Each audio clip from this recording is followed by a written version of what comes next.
Bab 71. Saya akan jujur dengan Anda, Tuan Wolf. Dua hijau kekaisaran Anda murni dan transparan, yang membuatnya sangat berharga. Barang-barang seperti itu langka di pasaran, jadi saya tidak bisa memberikan perkiraan harga pasarnya. Jika Anda berniat menjualnya, kami bersedia membayar 9 juta untuk itu. Kata Kai dengan cepat. JDIT kualitas terbaik seperti hijau kekaisaran sangat sulit ditemukan, dan jika toko mereka mampu memperolehnya, mereka dapat mengubahnya menjadi jimat keberuntungan toko. Satu-satunya kekurangannya adalah ukuran kecil dari hijau kekaisaran itu, dan dipotong menjadi dua oleh Leon di bagian tengahnya. Jika utuh, harganya pasti lebih mahal. Tapi, Leon tercengang. Dia tidak pernah menyangka bahwa batu giok yang dia kira berwarna hijau kacang polong itu ternyata adalah batu hijau kekaisaran yang sangat berharga dan langka. Sebelum Leon sempat menjawab, sebuah suara tiba-tiba memanggil dari belakang, "Aku akan memberimu 10 juta." Seorang pria tua berusia 70-an memasuki toko bersama beberapa pengawal berpakaian rapi. Lelaki tua itu masih penuh vitalitas meski usianya sudah tua dan memiliki aura yang hampir agung saat berjalan. Sekilas, orang bisa melihat bahwa ia menghabiskan seluruh hidupnya di puncak rantai makanan, sebagaimana dibuktikan oleh keagungan yang terpancar darinya. Apa? 10 juta? Brody dan Marilyn sama-sama tercengang. Sebelumnya mereka menganggap Leon bodoh dan mengejeknya sepuasnya. Itu adalah perubahan nasib yang cukup lucu pada akhirnya karena merekalah yang benar-benar bodoh. Mereka bertanya-tanya keberuntungan macam apa yang dimiliki Leon hingga bisa mendapatkan sayuran kekaisaran itu, yang bernilai puluhan juta, dengan potongan terakhirnya. Jika Leon menjualnya, dia akan mendapatkan lebih dari 9 juta tanpa perlu bersusah payah. Bahwa Leon seberuntung itu merupakan tamparan keras bagi mereka dan hampir seperti mereka bisa merasakan wajah mereka membengkak. Meskipun total aset Sullivan Enterprises mencapai 50 juta, sebagian besarnya berada di bidang real estate. Dapat dikatakan bahwa 10 juta bukanlah jumlah yang kecil bagi Brody. Ekspresinya menjadi paling masam dari sebelumnya, dan dia merasa sangat kecewa. Jika dia tahu bahwa batu giok mentah itu mengandung warna hijau kekaisaran, dia bisa saja menawar beberapa ratus lagi dan batu itu akhirnya akan menjadi miliknya. Sayang sekali dia terlambat mengetahuinya. Bahkan keluarga Marilyn hanyalah sebuah perusahaan kecil menengah, dengan total aset yang nilainya hanya sekitar 10 juta. Bisa dibayangkan bagaimana perasaannya ketika orang yang dianggapnya pecundang itu bisa menghasilkan lebih dari 9 juta dalam sekejap mata. Saya kira tidak ada seorang pun di sini yang mau menawar lebih tinggi dari saya, orang tua itu melirik ke arah hadirin dan auranya begitu garang sehingga tidak ada seorang pun yang berani menatap matanya. Kai sangat terkejut. Ia langsung mengenali lelaki tua itu dan membungkuk hormat, sambil berkata, "Saya tidak tahu bahwa Anda akan datang ke toko kami, Tetua Sear. Kami minta maaf karena tidak menyiapkan acara untuk menyambut Anda. Mohon maaf." Penatua Sear, kepala keluarga Sears, salah satu dari 4 keluarga kuat di Springfield City. Para penonton terkejut saat mengetahui siapa dia. Keluarga Sear merupakan salah satu keluarga tertua yang berkuasa di Springfield City. Dalam banyak hal, pengaruh mereka sebanding dengan keluarga Yang, dan keduanya merupakan salah satu dari 4 keluarga berkuasa di Springfield City. Dibandingkan dengan ketiga orang lainnya, keluarga Sear adalah yang paling rendah hati di antara mereka semua, dan Penatua Sear, yang nama depannya adalah Benedict, jarang muncul di depan umum. Namun, banyak orang di sana adalah orang-orang yang berpengetahuan luas dari kelas atas. Beberapa dari mereka pernah melihat Benedictus sebelumnya, dan mereka segera mengenalinya. Siapa orang tua itu? Pengaruh keempat keluarga di kota Springfield berakar kuat dalam sejarah, meliputi bisnis, politik, dan militer. Sebagai pimpinan Sears, Benedict merupakan orang yang sangat disegani dan sering dipandang sebagai tokoh berkuasa yang berada di atas semua orang lain. Seluruh kota Springfield dikatakan bergetar setiap kali dia melangkah. Setelah mengatasi rasa takut kecil mereka akibat konfirmasi bahwa itu memang Benedict Sear, semua orang menoleh kepadanya dengan rasa hormat dan kagum. Benedict menghampiri Leon dan bertanya sambil tersenyum, "Temanku, aku sangat menyukai sayuran hijau kekaisaranmu, dan aku bersedia menawar 10 juta untuk membelinya. Apakah kau bersedia menjualnya kepadaku? Bab 72. Leon sangat ragu-ragu. Dia belum pernah mendengar tentang keluarga Sear sebelumnya dan tidak tahu siapa saja 4 keluarga besar itu. Tetapi dia bisa tahu dari reaksi semua orang bahwa orang di depannya bukan sekadar lelaki tua biasa. Tawarannya sebesar 10 juta itu tentu saja merupakan harga yang sangat tinggi dan jauh melampaui ekspektasinya. Tidak ada yang bisa menyalahkan Leon karena sedikit terpengaruh. Namun, ia berencana menggunakan batu giok itu untuk membuat lingkaran konvergensi energi, dan jika ia menjual 2 hijau kekaisaran itu kepada Benedict, akan sangat sulit baginya untuk menemukan satu yang lebih cocok. Maaf, Tuan, tidak ada yang menjualnya. Saya membutuhkannya. Leon tersenyum meminta maaf. Benedict tampak kecewa dan bertanya lebih lanjut, apakah kamu yakin tidak bisa menjualnya? Kita selalu bisa menegosiasikan harganya. Kurasa aku bisa menjual 1 potong kepadamu jika kamu menginginkannya, tapi aku ingin menyimpan potongan yang satu lagi untukku. Leon ragu-ragu. Ia hanya membutuhkan 1 bagian untuk digunakan sebagai titik fokus lingkaran, jadi tidak masalah untuk menjual bagian lainnya kepada orang tua itu. Kedua potong ini tidak begitu besar, jadi saya khawatir 1 potong mungkin tidak cukup. Sejujurnya, saya tertarik pada hijau kekaisaran ini karena saya ingin mengukir sepasang gelang untuk istri saya.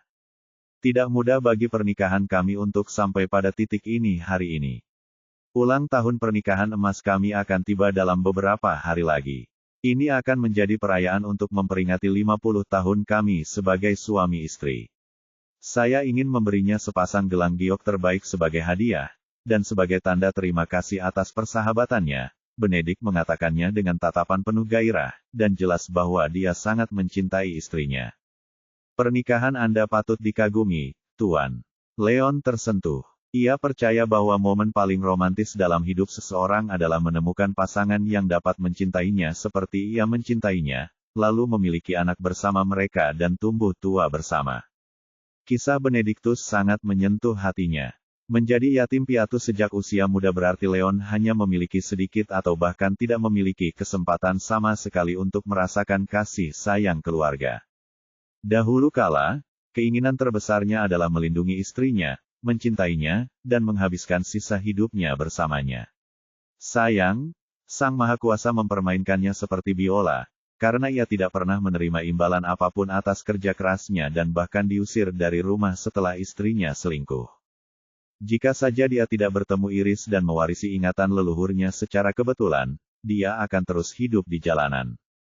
Tapi saya ngelantur. Benedict tersenyum canggung, memilah-milah pikirannya, dan berkata dengan sungguh-sungguh, temanku, saya memang bersikeras pada 2 sayuran hijau kekaisaran ini. Mungkin Anda bersedia melepaskannya jika saya menambah 5 juta lagi. Tidak, jangan naikkan harganya. Aku akan menjualnya kepadamu karena kamu sangat menyukainya, kata Leon, meskipun agak enggan. Dia tidak memerlukan hijau kekaisaran untuk menyiapkan lingkaran konvergensi energinya dan selalu dapat menggantinya dengan batu giok bening. Efeknya mungkin sedikit lebih rendah daripada hijau kekaisaran, tetapi dia yakin tidak akan terlalu terpengaruh. Setelah mempertimbangkan ketulusan Benedictus, ia akhirnya menyerahkan kedua potongan itu. Hebat, terima kasih banyak, Benedict sangat gembira, tetapi pada saat yang sama bersyukur dan menghargai tindakan Leon. Lagi pula, Leon dengan berat hati berpisah dengan sayuran kekaisaran tanpa memanfaatkan kesempatan untuk menaikkan harga selangit. Jarang sekali orang yang memiliki mentalitas seperti itu, dan dia sangat mengagumi karakter Leon. Temanku, karena kamu cukup baik untuk tidak memanfaatkan situasi dengan menaikkan harga, aku rasa lebih baik untuk membalas kebaikanmu. Aku punya saran untukmu. Karena kamu menginginkan sebuah karya untuk dirimu sendiri, aku rasa kamu berencana untuk membuatnya menjadi semacam ornamen atau perhiasan. Karena 2 karya ini lebih dari cukup untuk sepasang gelang, aku rasa bahan yang tersisa masih cukup untuk dibuat menjadi beberapa pernak-pernik kecil. Jika ada sesuatu yang ingin kamu buat, jangan ragu untuk memberi tahuku. Aku akan memberikan 1 kepadamu sebagai tanda terima kasih, Benedict menawarkan sambil tersenyum. Bab 73. Leon melambaikan tangannya berulang kali untuk dengan hormat menolak kebaikan Benedik. Saya harus tegaskan, jika Anda mengambil sesuatu yang langka dan berharga seperti hijau kekaisaran ini dan mengukirnya menjadi perhiasan wanita, hampir dapat dipastikan akan memenangkan hati mereka. Benedik menyeringai penuh arti dan mengedipkan mata sedikit pada Leon seolah berkata, "Aku tahu apa tujuanmu menginginkannya." Sebagai seseorang yang telah mengalami banyak hal dalam hidup, ia berasumsi bahwa Leon bermaksud untuk membuat perhiasan dari benda-benda itu dan memberikannya kepada pacarnya saat ini atau calon pacarnya. Lagi pula, tidak ada yang mengira bahwa Leon memiliki tujuan lain. Leon awalnya masih bersikeras menolak, tetapi akhirnya terbujuk oleh lelaki tua itu. Ia menggaruk kepalanya dengan malu dan berkata, "Tuan, saya ingin meminta kalung jika memungkinkan." "Tidak masalah." Benedik tertawa kecil. Jika kedua hijau kekaisaran itu diukir menjadi dua gelang giok, bagian tengah yang harus dilubangi sudah cukup untuk membuat dua liontin kalung, beberapa anting, dan beberapa perhiasan kecil lainnya. Permintaan Leon tidak berlebihan, karena ia hanya meminta sebuah kalung. Benedik segera mentransfer 10 juta dolar kepada Leon dan meminta nomor telepon Leon sehingga ia dapat memberikan kalung itu kepada Leon saat sudah siap. Suasana di dalam toko menjadi hidup kembali setelah Benedik pergi. Semua orang terkagum dengan keberuntungan Leon dan mereka semua memandangnya dengan iri. Yang paling cemburu di antara mereka semua tidak lain adalah Brody dan Marilyn. Leon dengan mudah menghasilkan lebih dari 9 juta, tetapi itu belum semuanya. Ia bahkan berhasil memanfaatkan kesempatan untuk menjalin hubungan dengan Benedik Sear. Keberuntungannya meroket. Setelah menyaksikan kejadian itu, mereka berdua akhirnya mengerti bagaimana seorang pecundang seperti Leon bisa mengenal Iris. Proses merasakan energi spiritual dari batu giok mentah sangat menguras tenaga, dan karena Leon sudah punya uang, dia sebaiknya menghemat waktu dan tenaga dengan membeli produk jadi yang terbuat dari batu giok bening. Saat dia sedang sibuk meneliti, dia melihat Brody sedang melihat beberapa batu giok mentah lagi. Senyum muncul di wajahnya dan dia melangkah maju. Bahasa Indonesia, 500.000 dariku. Brody mengangkat plat nomor di tangannya. Dia datang ke sini karena ingin membeli sepotong batu giok yang lebih besar yang bisa dia kirimkan ke seorang perajin dan mengukir patung untuk kakeknya. Dengan hanya 2 buah batu giok halus yang masih dalam kondisi baik yang tersisa, dia tidak akan mendapatkannya jika dia tidak mengajukan penawaran. Terlebih lagi, dia masih merasa kesal setelah Leon berhasil mendapatkan sayuran hijau kekaisaran itu. Dia merasa bahwa keberuntungannya sama baiknya dengan Leon, jadi tidak ada alasan mengapa dia tidak bisa mendapatkannya jika Leon bisa. "Saya akan membayar 600.000. Leon berjalan mendekat dan berkata dengan acuh tak acuh.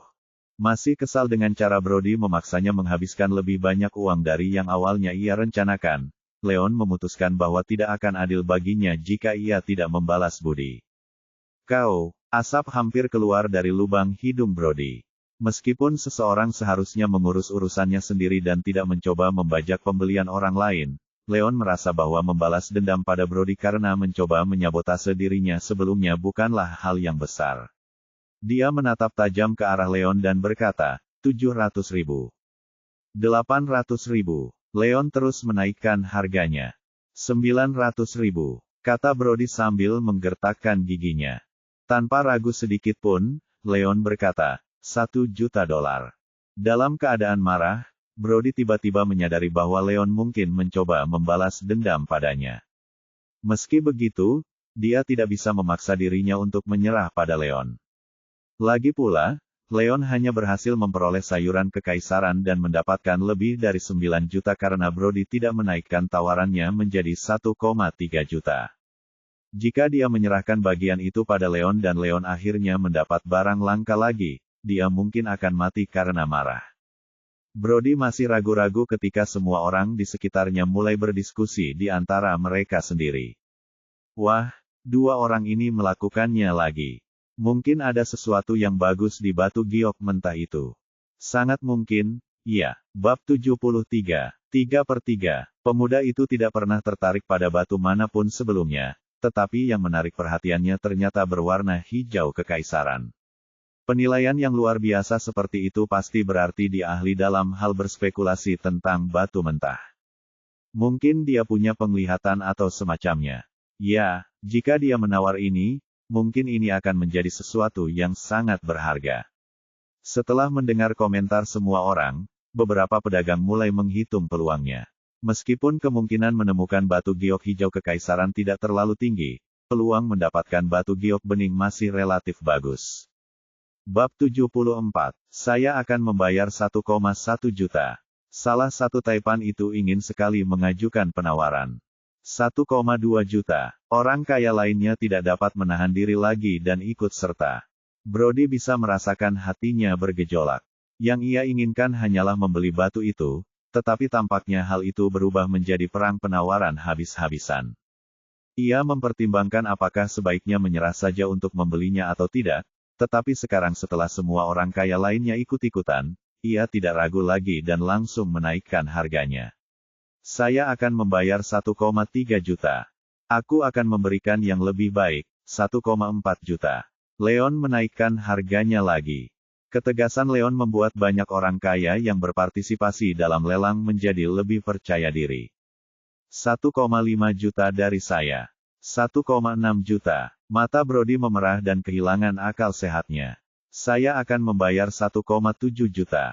Kalau begitu aku akan menawarkan untuk membelinya seharga 1,8 juta. Kata Leon dengan tenang. 1,83 juta. 1,85 juta. 1,88 juta. Orang-orang kaya lainnya pun satu persatu menaikkan harga, namun karena harga yang diminta terlalu tinggi, mereka merasa ragu dan tidak berani menaikkannya terlalu besar. Suatu jumlah.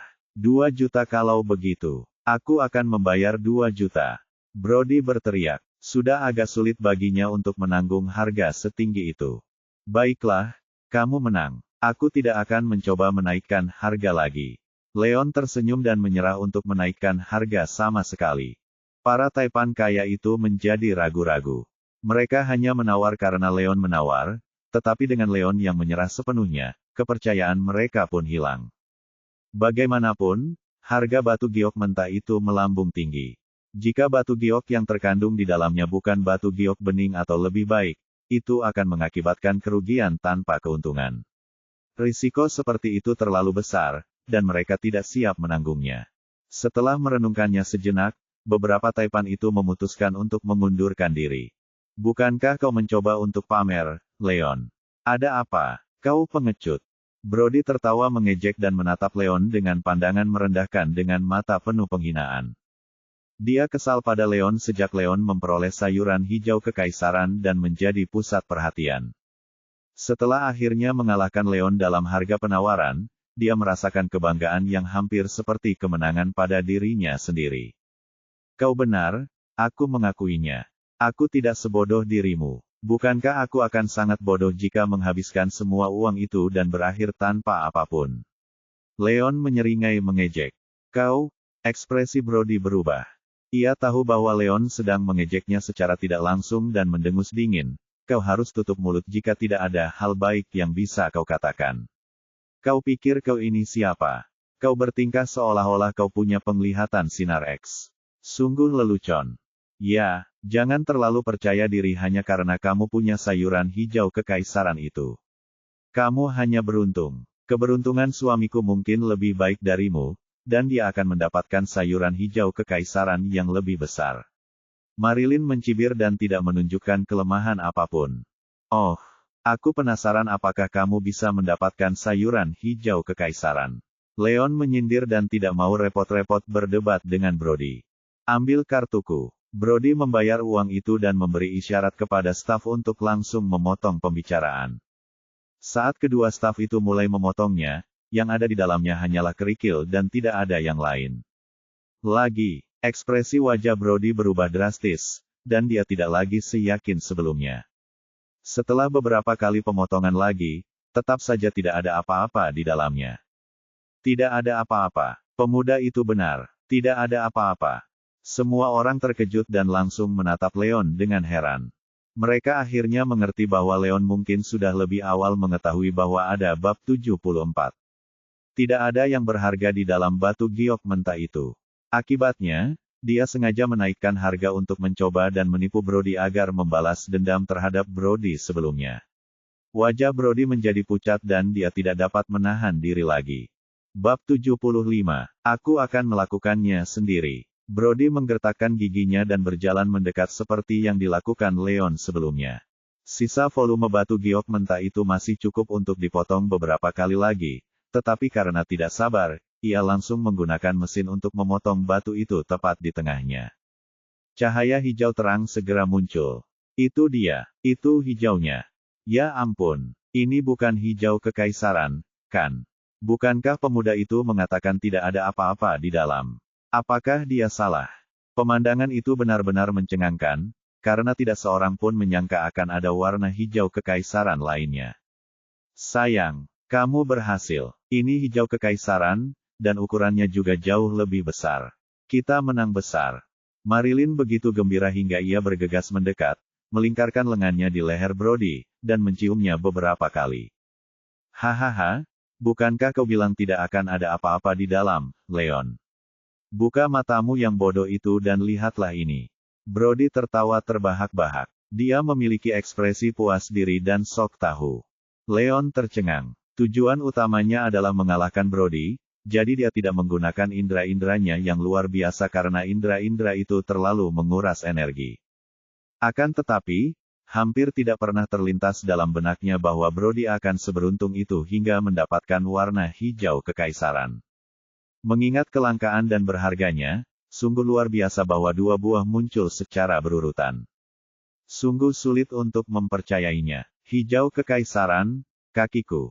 Itu jelas yang kau sebut hijau kering. Siapa bilang itu hijau kekaisaran? Beberapa spekulan batu mencemooh pernyataan bahwa itu adalah batu hijau kekaisaran dan berhenti sebelum tertawa terbahak-bahak. Hijau kekaisaran sangat langka, jadi wajar jika orang-orang tidak mengetahui seperti apa bentuknya sampai mereka melihat yang diperoleh Leon. Namun, sayuran kering jauh lebih umum, dan siapapun yang tidak dapat mengidentifikasinya sebaiknya menamparkan wajah mereka sendiri. Itu benar, warnanya salah total karena lebih ke hijau lumut. Ada juga banyak kotoran kasar di dalamnya dan transparansinya sangat buruk. Ini, tanpa diragukan lagi, adalah sayuran hijau kering. Dan, perlu saya tambahkan, ini adalah sayuran hijau kering dengan kualitas yang agak rendah. Tidak mungkin ini adalah sayuran hijau kekaisaran. Para spekulan berpengalaman memiliki pengetahuan dan pengalaman. Mereka hanya perlu melirik sebentar untuk memastikan bahwa Brody mendapat beberapa sayuran kering. Ini, Brody dan Marilyn sama-sama tercengang. Sebagai orang awam, mereka tidak pernah sekalipun mengira bahwa jadeit hijau adalah sejenis hijau kering, bukannya hijau kekaisaran. Senyum kegembiraan dan kebahagiaan berubah kaku. Apakah penting jika itu hijau kering? Warnanya cukup mirip dengan hijau kekaisaran, jadi pasti sama berharganya. Marilyn menegaskan dengan wajah serius. Berharga, jangan bodoh. Hijau kering kualitasnya rendah, dan giok sisik naga yang lebih bagus bisa dijual sekitar beberapa ribu. Kualitasnya memang buruk sekali. Menurutku itu bukan sisik naga. Tidak akan ada yang membelinya bahkan jika kamu menjualnya seharga beberapa ratus. Semua orang mencibir dan memandang Marilyn seperti orang bodoh. Marilyn membuat lelucon besar tentang dirinya sendiri dan wajahnya memerah. Satu-satunya keinginannya saat itu adalah merangkak ke dalam lubang dan bersembunyi di dalamnya. Tapi itu, tidak mungkin. Itu merupakan pukulan yang sangat keras bagi Brody hingga ia tersandung dan hampir jatuh dengan kepala lebih dulu. Leon menjual sebidang tanah hijau kekaisaran, dan dalam prosesnya, memperoleh sekitar 9 juta dan bahkan berhasil menjalin hubungan dengan kepala keluarga Sears. Sebaliknya, dia menghabiskan 2 juta hanya untuk mendapatkan hijau kering yang tidak berguna dan yang paling membuatnya tertekan. Yang lebih rendah dari itu, lebih buruknya lagi, dia menjadi bahan tertawaan. Kerusakan emosional yang diterima Brody saat itu benar-benar tak terbayangkan. Bab 76. Selamat, Tuan Sullivan. Anda menghabiskan semua uang itu hanya untuk membeli sayuran hijau kering. Saya tidak akan pernah bisa sekaya Anda. Leon berkomentar sinis dan menatap Brody seolah-olah Brody adalah orang bodoh. Kenapa kamu? Brody marah besar, karena akhirnya dia mengerti bahwa dia telah tertipu oleh tipuan Leon. Dia menatap Leon dengan tatapan berapi-api dan berkata, ini semua salahmu, Wolf. Beraninya kau menaikkan tawaranmu dan menipuku. Kenapa? Apa yang menghentikanku untuk menipumu jika kamu melakukan hal yang sama padaku? Leon mencibir setelah memberi Brody rasa obatnya sendiri. Namun, yang tidak diduganya adalah bahwa nasib Brody begitu buruk hingga hanya mendapatkan beberapa sayuran kering yang tidak berharga. Dalam hal itu, Brody sendiri yang harus disalahkan karena sangat tidak beruntung. Aku akan membunuhmu karena membuatku menghabiskan begitu banyak uang. Brody meledak dalam kemarahan dan bergegas menuju Leon seperti orang gila. Kendalikan dirimu. Ini bukan tempat bagimu untuk mengamuk. Kai memperingatkan dengan tegas. Begitu dia berbicara, pria berwajah bekas luka tadi dan beberapa penjaga lainnya bereaksi dalam sekejap mata. Mereka bergegas maju dan mengepung Brody dalam satu gerakan. Setengah lingkaran. Segala sesuatunya hampir pasti akan berakhir buruk bagi Brody jika dia berani mengambil setengah langkah maju. Setelah melihat wajah garang lelaki berwajah penuh bekas luka itu, Brody tak kuasa menahan diri untuk tidak gemetar dan menghentikan langkahnya. Betapa tidak tahu malunya dia. Dialah yang pertama kali menipu pemuda itu, memaksanya membayar hampir 2 kali lipat harga awal. Dan sekarang dia marah karena orang itu membalas. Ya, kurang ajar sekali dia sampai marah pada perilaku orang lain yang tidak masuk akal padahal dialah yang memulainya. Logika munafik macam apa itu? Lebih baik jangan bermain permainan seperti ini jika Anda tidak sanggup menanggung akibatnya. Sungguh memalukan bahwa dia merasa tidak apa-apa menipu seseorang tetapi tidak tahan jika dia ditipu sebagai balasannya. Semua orang mencibir sambil melirik Brody dengan pandangan menghina. Tidakkah kau akan menyelamatkan sedikit harga dirimu yang tersisa sekarang setelah semuanya menjadi seperti ini? Aku akan menundukkan kepalaku dan pergi dari sini jika aku jadi kau. Tidakkah kau merasa malu sama sekali?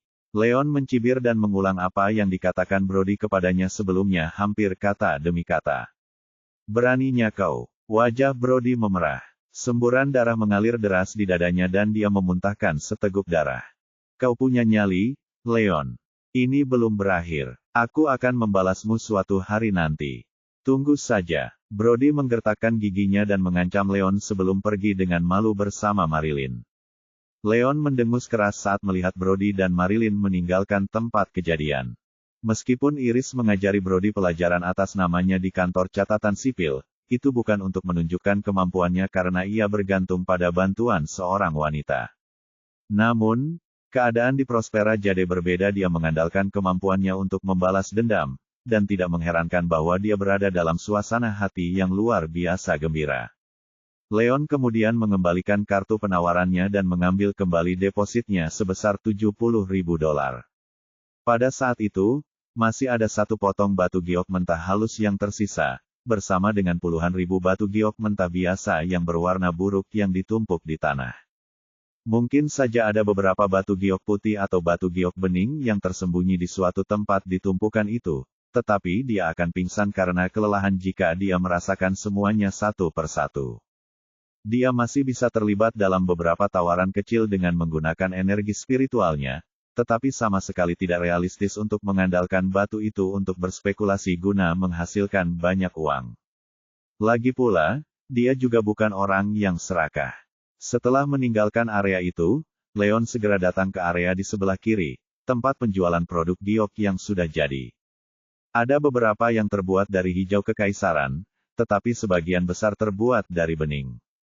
Leon dengan hati-hati memilih yang ia butuhkan dan akhirnya menghabiskan sekitar 2 juta untuk mendapatkan tablet Jadeite bening.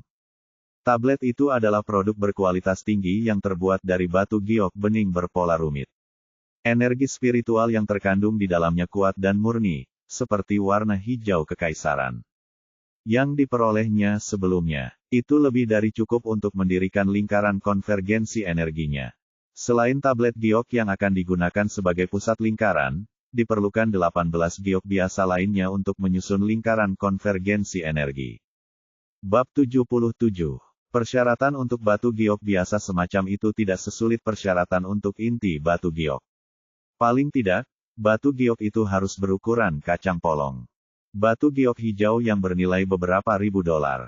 Karena Leon sama sekali tidak kekurangan uang, ia menghabiskan sekitar 900 ribu atau lebih untuk membeli 18 buah batu giok putih jadi dan kemudian mengemas semuanya bersamanya.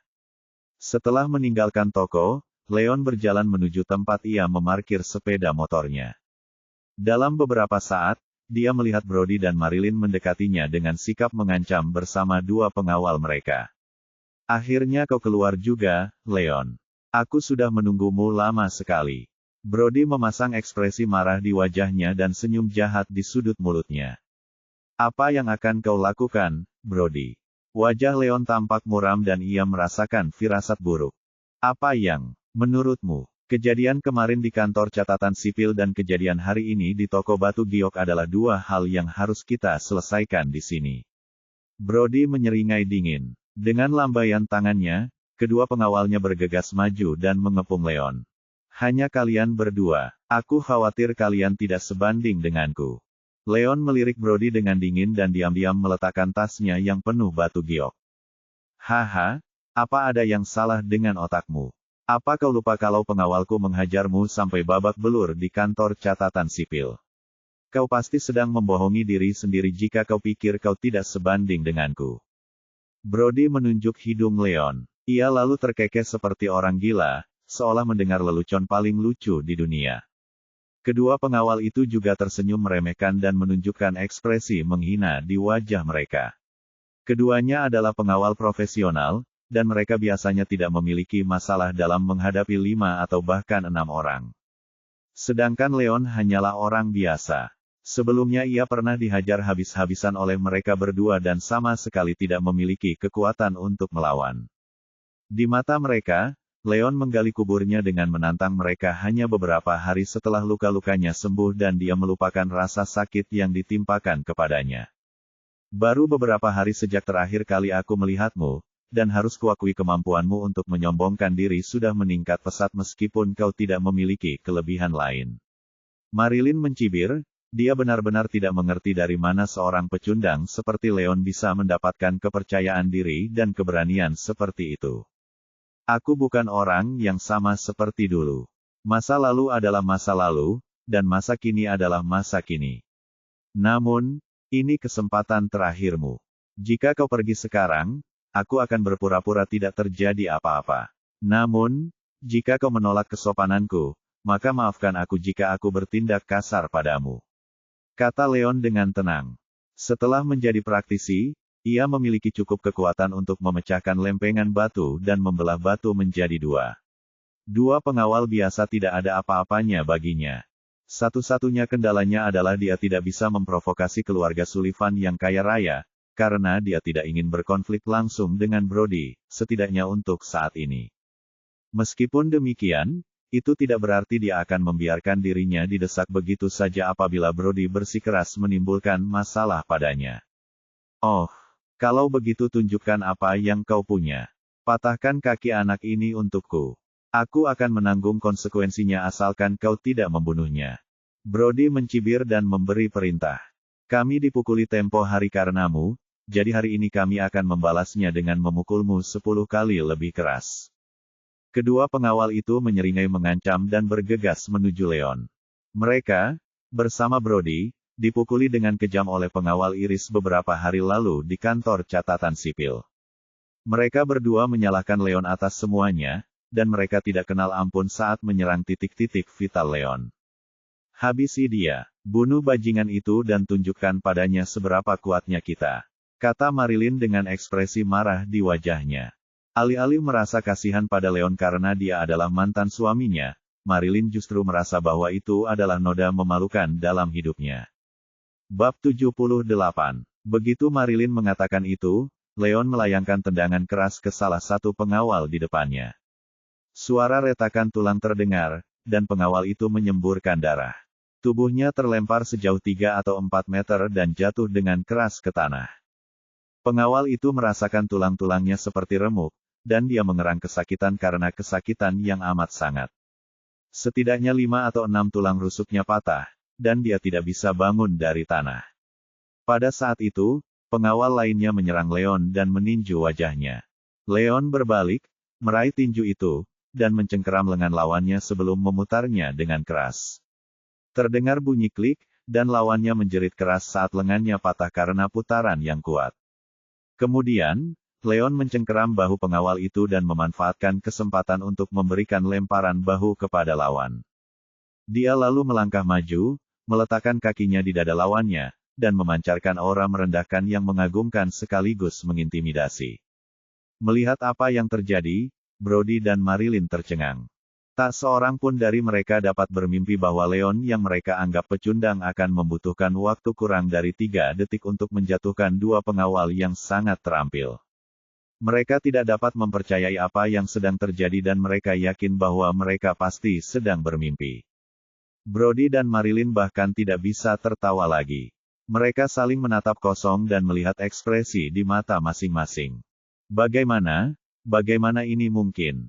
Kedua pengawal yang tergeletak di tanah juga ketakutan dan tidak percaya dengan apa yang terjadi pada mereka. Mereka baru saja menghajar Leon beberapa hari yang lalu, dan saat itu, dia seperti anak anjing kecil yang tidak berdaya dan tidak bisa melawan. Maju cepat ke beberapa hari kemudian, mereka berdua menjadi seperti semut di hadapan Leon, yang telah melukai mereka dengan parah hanya dengan 2 gerakan. Mereka tidak percaya apa yang terjadi. Keduanya menelan ludah dan terhuyung-huyung ketakutan menghadapi kekuatan Leon yang dahsyat. Sekarang giliranmu, Brody. Leon yang tanpa ekspresi melangkah perlahan ke arah Brody. Apa yang kau? Hoa di sana. JJJ jangan mendekat. Brody merasa ngeri dan mundur selangkah demi selangkah untuk setiap langkah yang diambil Leon. Bukankah kau bilang kau ingin mematahkan kakiku? Baiklah, aku akan mengabulkan permintaanmu dan mematahkan kedua kakiku hari ini. Leon tersenyum dingin dan kilatan tajam muncul di matanya. Dia tidak pernah berniat untuk terlibat konflik langsung dengan Brody, tetapi Brody terus-menerus memprovokasinya. Seolah-olah menidurinya tidak cukup buruk, Brody terus menganiayanya berulang kali. Itu mencapai titik di mana Leon tidak dapat lagi menoleransinya. Karena permusuhan antara kedua belah pihak telah mencapai titik di mana tidak ada yang bisa menoleransi keberadaan pihak lain, maka Leon tidak perlu lagi menunjukkan rasa sopan santun. Tantang kamu untuk menyerangku. Aku peringatkan kamu, keluarga Sullivan tidak boleh diganggu. Kalau kamu berani menyentuhku, aku bersumpah tidak akan membiarkanmu lolos begitu saja. Brody menegur dengan tatapan tegas. Apakah kau akan membiarkanku lolos atau tidak di masa mendatang? Itu bukan urusanku, karena saat ini, aku tidak berniat membiarkanmu lolos dengan apa yang telah kau lakukan padaku. Leon mencibir dan menendang lutut Brody dengan keras. Setelah tulang-tulang Brody berderak keras, dia menjerit melengking dan jatuh ke tanah dengan bunyi gedebuk. Sekarang untuk kaki yang satunya. Leon mengangkat kakinya, mengarahkannya ke kaki Brody yang satunya, dan merasakan manisnya balas dendam di hatinya. Leon, berhenti. Beraninya kau menyakiti suamiku. Aku akan melawanmu sendiri. Marilyn meraung seperti orang gila dan menyerang Leon dengan agresif. Leon bereaksi cepat dan menamparkan wajah Marilyn dengan keras, menjatuhkannya ke tanah. Bab 79. Aku sudah tinggal bersama keluargamu selama 3 tahun, Marilyn. Meskipun belum melakukan sesuatu yang pantas dipuji, setidaknya aku telah bekerja keras untukmu. Namun, caramu memperlakukanku membuatku merasa bahwa kau sama sekali tidak punya hati nurani. Tamparan ini adalah caraku untuk membalas dendam padamu. Mulai sekarang, hubungan kita akan benar-benar terputus. Tatapan mata Leon dingin dan tegas, dan ekspresinya lebih acuh tak acuh daripada marah. Dalam pikirannya, dia menarik garis yang jelas dengan Marilyn, dan sejak saat itu, mereka berdua akan menjadi orang asing yang tidak memiliki hubungan apapun satu sama lain. Bagaimana bisa kamu? Marilyn tertegun. Ia menutupi pipinya yang sakit dan menatap Leon dengan tak percaya. Dulu ada saat ketika Leon dipukuli dan dicaci maki oleh keluarga Manson selain menjalani kehidupan yang lebih buruk dari seekor anjing. Namun, pada akhirnya, Marilyn akhirnya mengerti bahwa kesabaran Leon bukanlah tanda kelemahan. Begitu percikan kejam dalam dirinya menyala, dia bisa menginjak-injak Marilyn dan Brody tanpa ragu. Kakekmu telah memperlakukanku seperti anaknya sendiri selama 3 tahun, Marilyn, dan aku membiarkanmu lolos hari ini demi dia. Kau dan aku akan berjalan di jalan yang berbeda mulai sekarang, dan aku berjanji bahwa keadaan akan jauh lebih buruk bagimu jika kau mencoba menggangguku lagi. Leon mendengus dingin dan melangkah maju untuk mengambil tas gioknya. Setelah itu, dia berbalik dan pergi tanpa menoleh ke belakang lagi. Tunggu saja, Leon. Aku akan membuatmu membayar untuk ini. Brody mengeluarkan suara serak dan marah saat dia melihat sosok Leon semakin menjauh. Ada kebencian dan dendam yang mendalam di matanya. Sudah lebih dari pukul 10 malam ketika Leon pulang ke Dragon Bay Villas. Saat ini, Jenny baru saja menyiapkan makan malam dan dia sedang makan bersama Iris di dapur. Leon, kupikir kau pulang kerja lebih awal dariku. Kenapa kau pulang larut malam? Tanya Iris penasaran. Oh, aku perlu membeli beberapa barang. Leon tersenyum, berjalan ke arah Iris, dan duduk di sebelahnya. Kenapa kamu makan malam? Bab 79. Makan larut malam. Aku baru saja kembali setelah bekerja lembur di perusahaan, jawab Iris singkat. Apakah ini untuk proyek itu lagi? Leon segera mengerti. 2/2, Iris bekerja lembur sampai lewat jam 9 malam sebelumnya, dan jam lemburnya diperpanjang hingga hampir jam 10 malam itu, yang menunjukkan bahwa kerja sama sangat penting. Penting bagi perusahaan. Ya, tidak banyak waktu tersisa untuk membahasnya, dan kita perlu menyiapkan beberapa kerangka kerja dan membuat beberapa keputusan sesegera mungkin dalam beberapa hari ke depan. Iris sedikit linglung, tampaknya masih mengkhawatirkannya. Apa sebenarnya proyek ini? Bisakah Anda memberitahu saya lebih banyak tentangnya? Leon ragu sejenak dan tidak dapat menahan diri untuk bertanya kepadanya tentang hal itu. Dia bertanya pada Iris tentang hal itu malam sebelumnya, tetapi Iris tidak memberitahunya apa itu saat itu. Tidak apa-apa. Perusahaan akan mengadakan rapat tingkat tinggi besok, jadi ikutlah dengan Gracie dan hadirlah. Kau akan tahu lebih banyak saat waktunya tiba, kata Iris setelah merenung sejenak. Ada berbagai aspek yang membuatnya agak membosankan untuk menjelaskannya kepada Leon. Tentu saja, Leon tersenyum senang. Bahwa Iris mengizinkannya berpartisipasi dalam rapat tingkat tinggi perusahaan dengan begitu cepat merupakan suatu tanda kepercayaan padanya, yang membuatnya merasa agak bahagia. Ini hanya pertemuan. Kenapa kamu senang? Iris memutar matanya ke arah Leon, tetapi kegembiraannya tampaknya menular padanya dan dia tidak bisa menahan tawa. Senyumnya sangat menawan dan seindah 100 bunga yang sedang mekar penuh. Iris tahu bahwa Leon kurang dalam urusan bisnis dan mungkin tidak dapat banyak membantunya, dan dia tidak pernah benar-benar berencana untuk membiarkan Leon menghadiri pertemuan tingkat tinggi secepat itu. Meskipun demikian, dia dapat melihat dari pertanyaan-pertanyaan Leon yang terus-menerus bahwa Leon peduli padanya dan ingin melakukan bagiannya untuk membantu perusahaan. Bab 80. Hanya setelah mempertimbangkannya sejenak, Iris memutuskan untuk membiarkan Leon berpartisipasi dalam rapat tersebut, karena kehadirannya di sana tidak akan banyak memengaruhi mereka. Setelah makan malam, Iris kembali ke kamarnya dan beristirahat sejenak. Seperti malam sebelumnya, Leon diam-diam pergi ke puncak gunung di belakang dan membawa batu giok bersamanya. Dia mengeluarkannya, menatanya sesuai pola yang telah ditetapkan, dan menanam ke-18 batu giok putih di tanah. Lingkaran konvergensi energi segera didirikan. Langkah selanjutnya adalah mengaktifkan inti lingkaran, yang pada gilirannya mengaktifkan lingkaran itu juga. Segala sesuatu akan tampak biasa saja jika intinya tidak diaktifkan, dan tidak seorang pun akan mampu menemukan misteri yang tersembunyi di sana. Leon kemudian berjalan ke inti lingkaran dan duduk bersila di tanah. Ia kemudian mengambil potongan terakhir dari tablet giok bening dan meletakkannya di inti lingkaran. Hembusan angin dingin bertiup, dan segera setelah lingkaran konvergensi energi diaktifkan, energi spiritual di puncak gunung membentuk siklon kecil yang berkumpul dalam lingkaran dalam hitungan detik dan melonjak ke tubuh Leon. Saat ia memulai penyempurnaannya di dalam lingkaran, efek dan kecepatannya ternyata 3 kali lebih cepat daripada malam sebelumnya. Leon membutuhkan lebih dari 2 jam untuk menyelesaikan satu siklus, tetapi lingkaran menguranginya menjadi hanya lebih dari setengah jam. Lebih jauh lagi, lingkaran konvergensi energi juga memberi nutrisi pada tubuhnya dan juga tablet giok di inti lingkaran. Tanpa sepengetahuannya, liontin giok kuno yang dikenakannya di dadanya juga dipelihara oleh energi spiritual. Begitulah dahsyatnya efek lingkaran konvergensi energi. Setelah beberapa saat, tubuh Leon bergetar dan tingkat pemurniannya berhasil menembus kemacetan pada tahap awal pemurnian energi, dan ia mencapai tahap tengah dengan bantuan lingkaran konvergensi energi. Leon tidak terburu-buru untuk memverifikasinya. Ia terus memurnikan dan memperkuat tahap pemurniannya, dan baru setelah pukul 5 pagi keesokan harinya ia mengakhiri harinya dan berdiri. Fiuh! Leon menghela napas panjang dan tersenyum.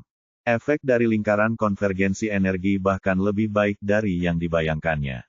Lingkaran ini tidak hanya membantunya menembus tahap tengah pemurnian energi, tetapi juga memacunya agar dapat mencapai tahap pemurnian energi selanjutnya. Lingkaran konvergensi energi ini sangat efektif. Saya berhasil menyerap sebagian besar energi di puncak gunung ini dalam waktu kurang dari 1 malam. Saya mungkin perlu mengurangi waktu penyempurnaan saya di masa mendatang dan menghindari menghabiskan sepanjang malam di sini. Keluh Leon. Bunga, tanaman, dan pohon di gunung dapat menghasilkan energi spiritual, tetapi kecepatan pembangkitan energi tidak dapat mengimbangi kecepatan penyerapannya. Jika ia ingin menjaga keseimbangan, ia perlu membatasi penggunaan lingkaran konvergensi energi menjadi sekitar 2 atau 3 jam sehari. Terburu-buru tidak akan ada gunanya. Aku akan menyempurnakan energiku secara perlahan mulai sekarang, karena itu bukan masa depan. Ketidaksabaran tidak akan membantu penyempurnaan energi. Leon yang gembira mengambil tablet giok bening dari inti lingkaran dan turun ke bawah gunung. Adapun 18 buah batu giok putih yang telah dikuburnya, ia tidak perlu khawatir akan ditemukan atau dihancurkan karena toh tidak ada seorang pun yang biasanya naik ke puncak gunung. Selain itu, bahkan jika ada yang menemukan tempat itu, kunci untuk mengaktifkan lingkaran itu masih ada padanya. Sesampainya di perusahaan, Leon baru saja memarkir sepeda motornya di tempat parkir ketika pintu mobil di sebelahnya terbuka. Sepasang kaki ramping, proporsional, dan panjang melangkah keluar dari mobil dengan sepatu hak tinggi. Kaki-kaki itu sangat indah dan tampak familiar baginya. Leon mendongak dan melihat bahwa itu tidak lain adalah Ariel. Lagi-lagi, Leon, kenapa pria sepertimu mengendarai sepeda motor wanita? Apa kau tidak bisa membeli mobil baru? Ariel melirik Leon dengan jijik. Namun, nada bicaranya jauh lebih lembut daripada sebelumnya dan lebih merupakan komentar yang menggoda daripada nada mengejek. Saya tidak punya SIM. Leon terkekeh dalam hati dan berpikir, wanita sepertiku tidak akan pernah tahu betapa hebatnya pengalamanku saat mengendarai sepeda motor.